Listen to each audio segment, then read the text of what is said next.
சோழ நாட்டு தேவார பாடல் பெற்ற காவிரி வடகரை தலங்களில் 58வது தலமும் 112வது தேவார பாடல் பெற்ற தலமுமாக லால்குடி ரயில் நிலையத்திலிருந்து மேற்கில் 5 கிலோமீட்டர் கூடிய வடமாந்துறை ஆம்பரவனேஸ்வரர்னு இப்போ சொல்கிறாங்க. ஆனால் தமிழில் மாந்துரைநாதன் சொல்லுவாங்க.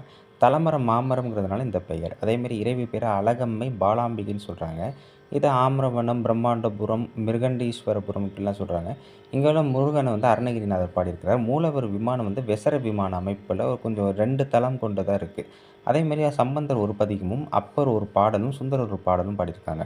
ஒரு மானுக்கு இறைவன் வழிகாட்டினாலும் தாயாக மாறிய காரணத்தினால திருமான்துறை அப்படின்னு அழைக்கப்படுது.